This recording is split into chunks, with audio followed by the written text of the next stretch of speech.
Now let's get to this guy. What do you mean? What do I want to say about this? He has a video about the Ravi Zacharias allegations, and I made a video a little while back about how really embarrassing it is how they were esteeming. And I tell you, I had clips of them saying, some of them saying that the guy you see on stage is the guy whose life is like that behind the scenes. And it turns out the evidence is building and building and building that things are not looking good for Ravi's innocence, but he still could be innocent. Who knows? I'm not God. Who am I to judge, right? But I won't judge, but I'll make bets.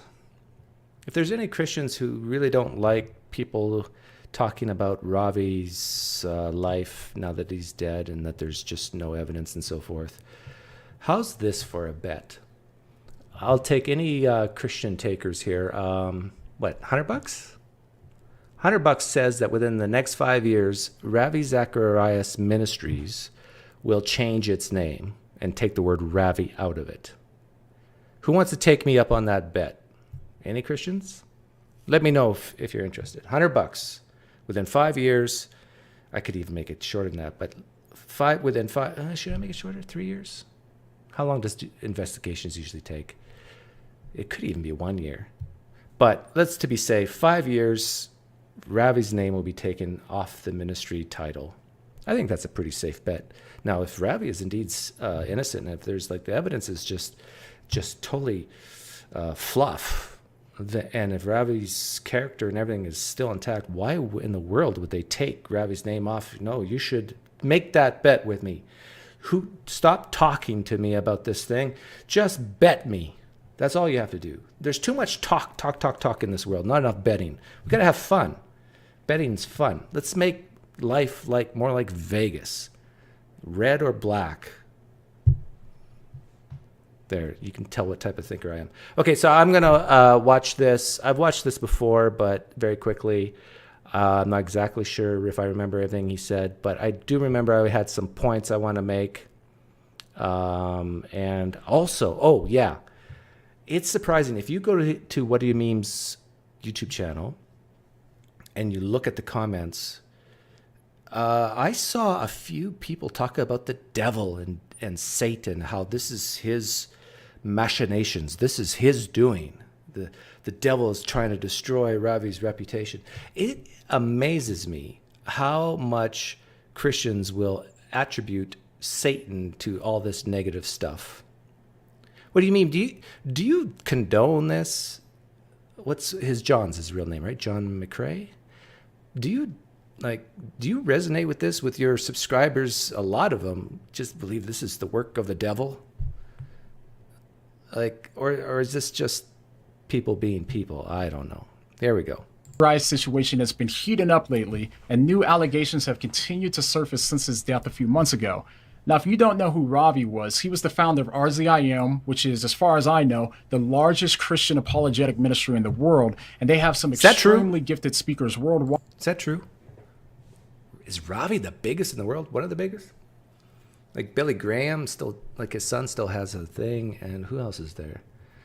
Lee Strobel's ministry is pretty huge in the U.S., and there's probably apologetic ministries that are Roman Catholic out there. But yeah, Ravi's pretty big. That excel in apology. Oh, hang on. I forgot. Yeah, I'm open to people calling me in. Let me paste the link here. It is a program called Whereby, and the room is locked.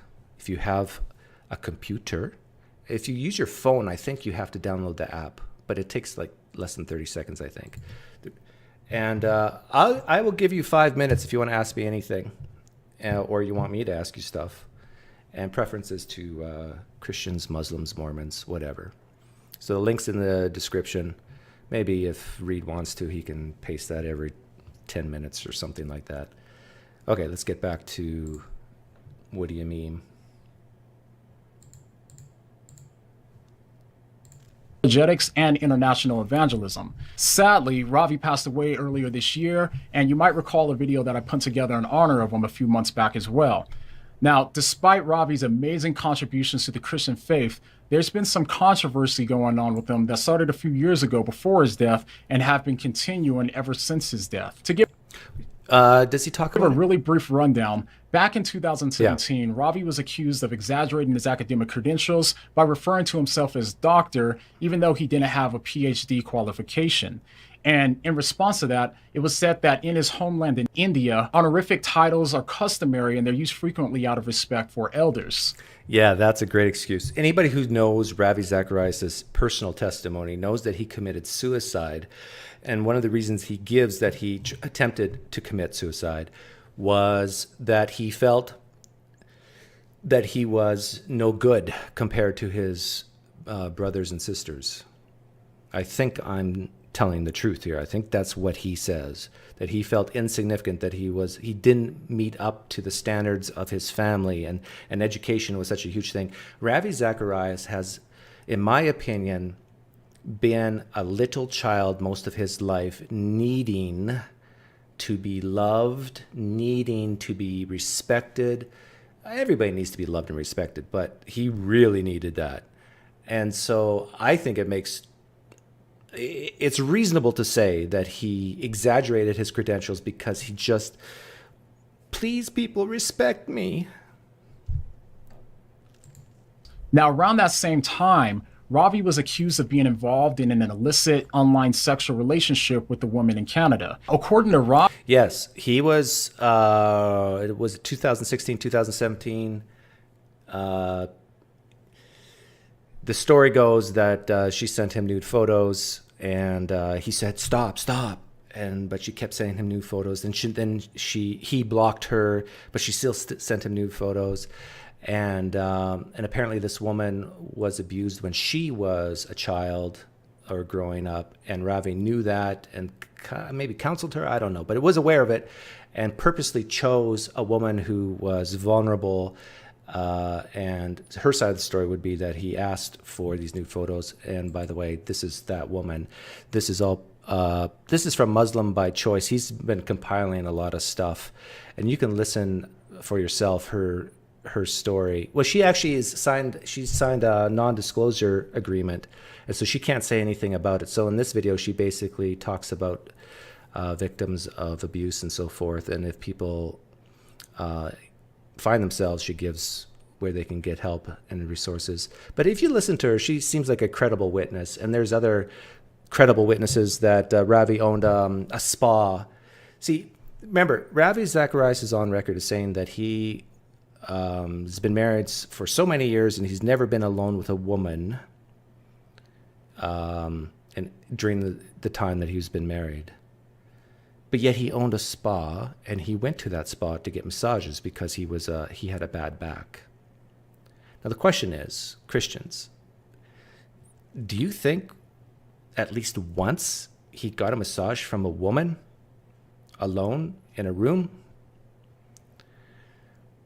Or do you think they were all men? So that's something you got to ask yourself. Ravi's account of what happened, the woman sent him unwanted nude photos of herself in order to extract millions of dollars from him. But more recent allegations seem to be challenging that narrative. Also, it's been made public that Ravi owned 3 spas that he would frequently visit due to his back issues.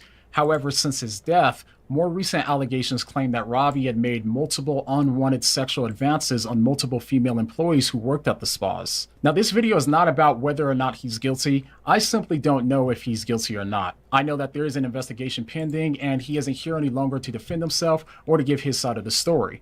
But if he's innocent, then that's the best case scenario. But for the sake of this video, we're going to go ahead and assume the worst case scenario and discuss this from the standpoint as if he were guilty, because I really do think that there's some valuable insights that everyone can draw and learn from the situation. So first and foremost, if he was guilty of the things that he was accused of, then we should pray for the victims and treat their experiences with great remorse. By the way, I like what John does here.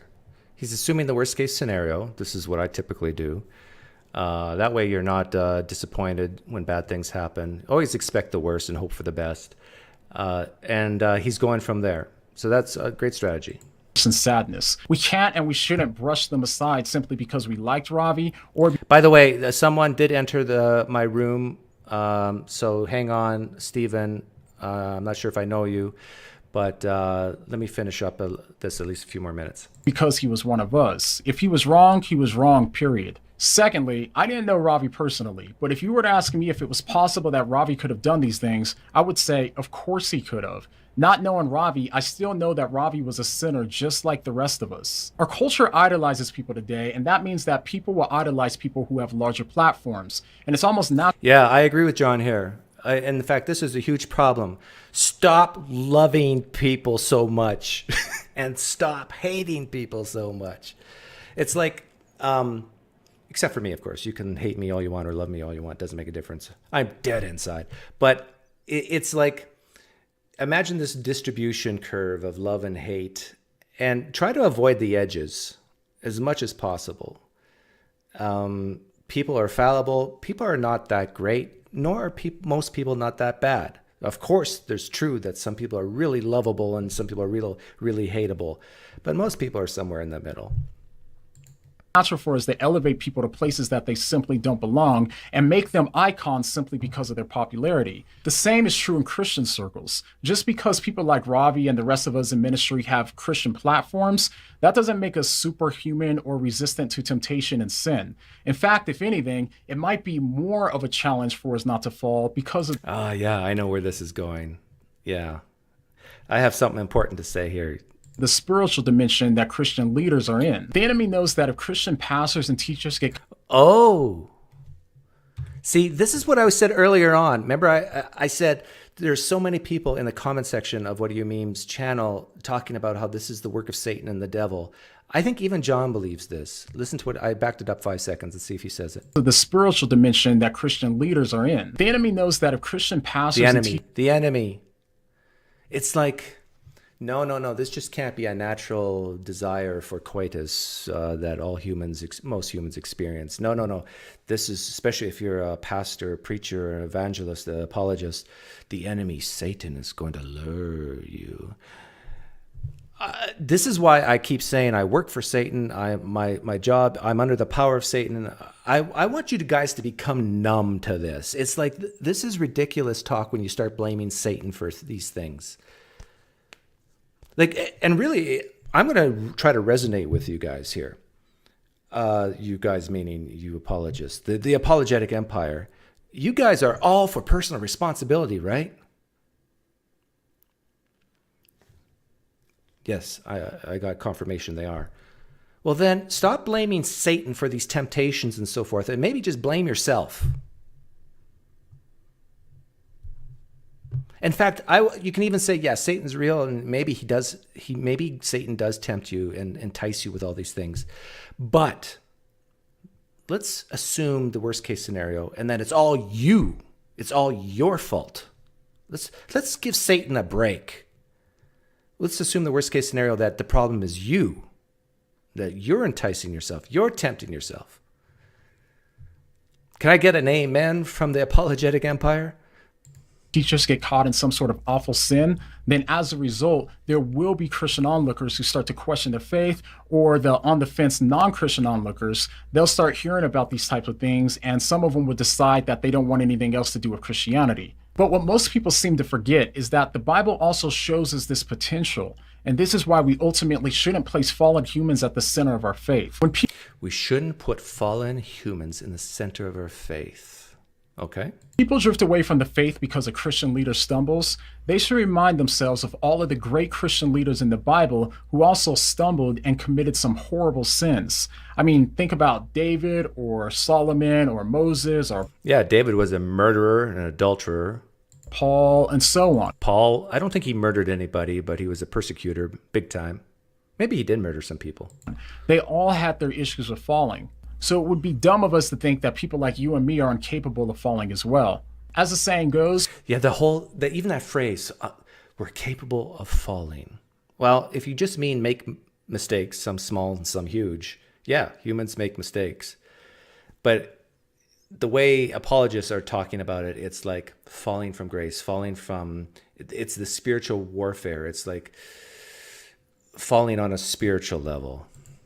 Pride comes before the fall. And this is why I never get too comfortable in thinking that I'm beyond the point of making some sort of moral mistakes. I know that I always need to be on guard because all of us have the capacity to do some wicked things. My point here is that if the moral failures of Christian leaders cause us to drift away from Christianity, then that means that we need to remove Christian leaders from the foundations of our faith.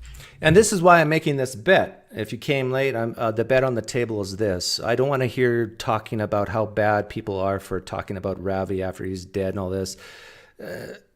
Let's just make a bet. $100 says that within 5 years, Ravi's name will come off Ravi Zacharias Ministries. And we need to replace it with Christ, since Christ is the only one that's morally perfect and the only one that won't let us down. How do you know that Christ is the only one that's morally perfect? This is the main gist of why I'm playing this video, and I'm going to go deeper into it, but I'm just going to ask it as a question now. If we can't look to leaders like Ravi because they're not perfect, then we should look to Jesus, right? Because he is perfect. But now here's something that's going to cause Christians get tight. I don't know why I said that. What if Jesus wasn't perfect? If you place the morality of Christian teachers at the foundation of your faith, then you'll be let down 100% of the time. Yes, we strive for perfection, and by God's grace, we should be growing in character, but nonetheless, we're all still sinners. The core of Christianity is not that we're perfect or that we will be in this life, but that Christ had to be perfect in our place because we simply couldn't be perfect. That's somewhat the theme in the Bible. People keep trying over and over to be moral enough, and they keep failing. The core of Christianity is that we're saved not because we're good, but because we're not. Now listen to that. The core of Christianity is that we're saved not because we're good, but because we're not good. Now, Christians, isn't that the reverse of the days of Noah? Why was Noah saved? Why was Noah and his family saved? Because of their righteousness, because they were good. And people who were not good were not saved. But now it was flipped in the New Testament. You know how Christians say that the Bible is a story of God creating and his interacting and his redemption of mankind from Genesis to Revelation. It's a consistent narrative from Revelation to Genesis to Revelation. No, in a lot of ways, it's been flipped. And on purpose. The authors of the New Testament were brilliant. They looked at the Old Testament and said, you know what, people dying and being killed because of their unrighteousness. We're actually going to flip that and say, no, we're going to save them because of their unrighteousness. Oh, all those bleeding women during their menstrual cycle, all those lepers who had skin diseases, we're going to cast them outside the city because they're unclean. In the New Testament, it's a flip of expectations. It's Jesus welcomes them in and heals them. Jesus touches the woman's, heals the woman who's been bleeding for 12 years, and he heals the lepers and so forth. It's a complete flip from the Old Testament. In other words, we aren't saved because of how moral we are. We're saved despite how immoral we are. Yeah, just the opposite of the days of Noah. Not to mention, it isn't popular Christians with platforms that are the reason you're saved, even though that God could have used them in order to help save you. But instead, you're only saved because of Christ and what Christ has done for you. He's the reason that you're saved. And yes, it's also true that Christians ought to be living better lives in this world, and that those of us who teach are going to be held to a higher standard before God. But still, I echo the words of Paul the Apostle. I only want you to imitate me as I imitate Christ. Don't imitate me for who I am. I'm also a sinner who needs God's grace. Now, of course, this doesn't excuse us for the wrong things that we've done and the things that we do, and it doesn't excuse Ravi for what he's accused of doing if he is guilty. But the big point here is that I actually think John thinks that he is guilty, if I was to guess. We have to stop looking to men, and we have to stop looking to these pastors and teachers as if they're perfect. The only perfect man to walk this earth came about 2,000 years ago. How do you know that? On what basis do you say that Jesus was perfect? So if that being said, again, I don't know if Ravi is guilty or not, but if he were, then he was a flawed man. But that still doesn't discredit the exceptional work that he did in revealing the truth about Christianity to millions of people around the world.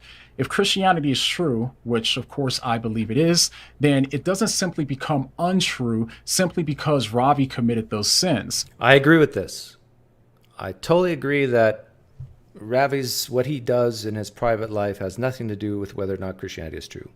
It also doesn't mean that his arguments and the reasons that he gave for the truth of Christianity somehow become less true or false just because of the things that he did wrong. I agree with that. Truth will always remain the truth, no matter who says it. I agree with that. I don't care if it was El Chapo. If he claimed that Christianity was true and he gave sound arguments for the existence of God, then it would still be true, and his arguments and the reasons he gave would still be valid. Now, this is where I start to part company with Jon, because there are limits. So, well, let's let Jon finish his point here. Existence of God, then it would still be true, and his arguments and the reasons he gave would still be valid, despite how morally awful his life has been. Okay, hey, thank you for the donation, Fayon. You see, your name is new to me. This guy sounds like he's co-signing BS, like a recovering addict who falls off the wagon. I've got 7 years clean, and it was because I didn't lower my guard. This everyone falls is dangerous. Yeah, I agree. It's kind of, although Jon's basically just saying, be careful. Yeah, I think I'm gonna give him some grace, some credit here, and his main point is, hey, just be careful in what you do, especially if you're a leader and people are watching. That there are devilish people out there, in quotes, who are trying to bring you down. So you got to take extra precautions. Okay, now what Jon was saying here, let me back it up 10 seconds. Christianity was true and he gave sound arguments for the existence of God, then it would still be true, and his arguments and the reasons he gave would still be valid, despite how morally awful his life has been.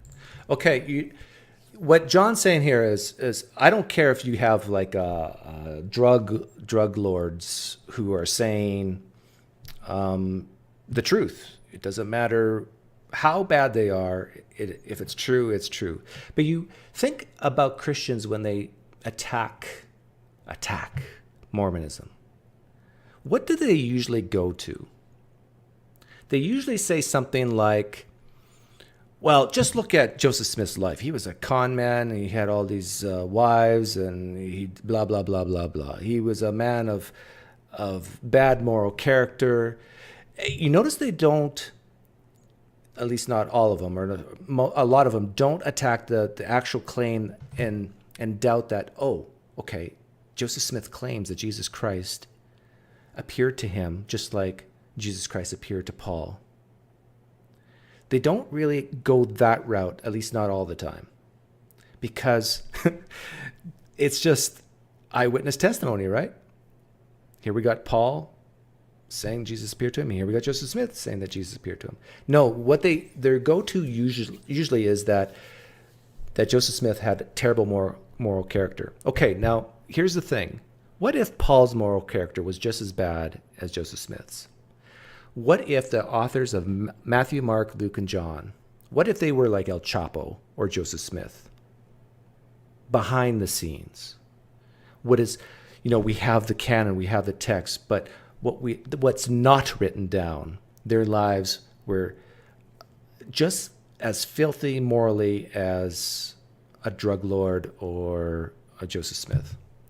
Would you then, Christians, be as confident to say Jesus lived a perfect life if your source for this information is from these wretched human beings? Now, I'm not saying these people were wretched, but would you at least lower your confidence that Jesus was a perfect human being if these people were terrible and not credible witnesses? Of course you would. And we have so little backstory on Mark, on Matthew. It's like they just poof into existence within the story. We know a little bit about what they did for a living and who was their brother, but we don't know their childhood or the family they came from and so forth. And same with Paul. We just know he persecuted Christians, and then some of his family became Christians, and then he did later. By the way, did you know that his kinsmen became Christians first? Pinecreek theorem, maybe he's alive with the Apostle Paul. Now, unfortunately, guilty or not, Ravi's legacy will be affected by these accusations. And let this be a lesson to all of us that are in leadership to be careful. And let this be a lesson to all of those not in leadership to not place your trust in men, because they will always let you down. Okay, listen to this. Now, I'm about to commit a category error for all those Calvinist-type Christians out there. Men will always let you down. That's what John said. Those not in leadership to not place your trust in men, because they will always let you down.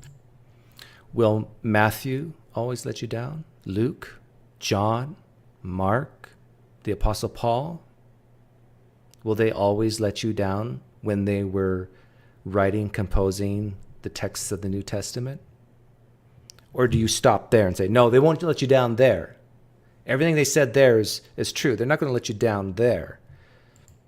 Instead, only place your trust in the only perfect one to walk this earth, Jesus Christ. Yeah, and to me, this just sounds so reasonable. I don't know how Christians can disagree with it. It's the only way you know that Jesus was perfect is because imperfect people told you. Right?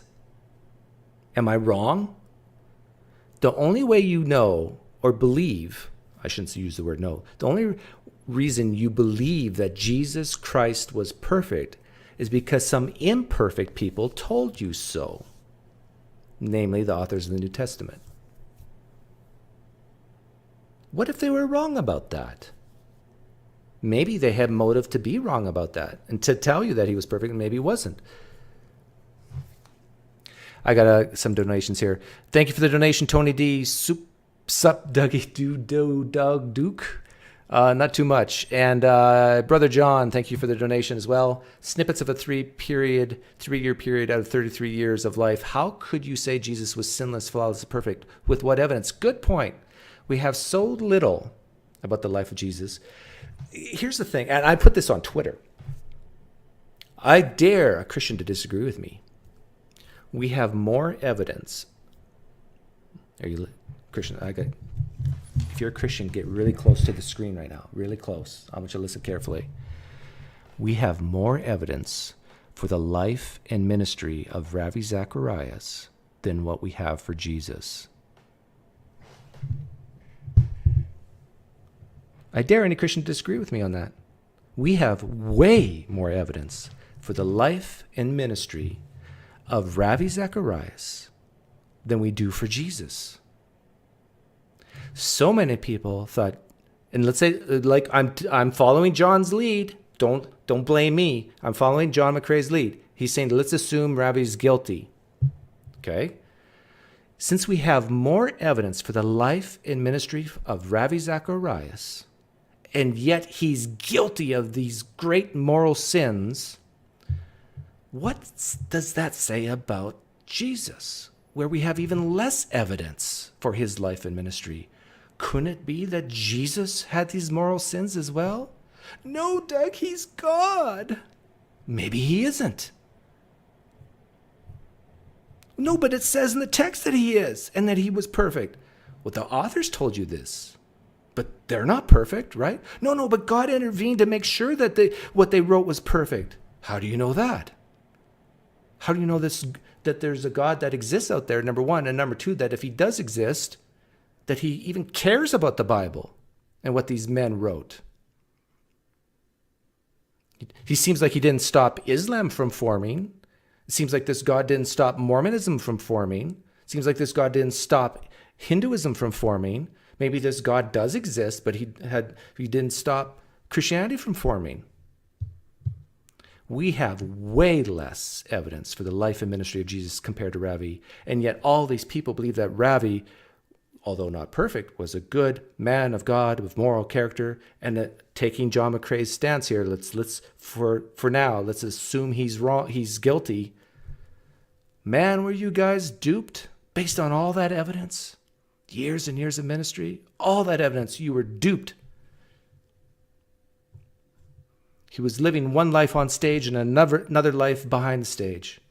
And now with less evidence for Jesus, you say he's perfect? Come on. Let's be reasonable. Too far?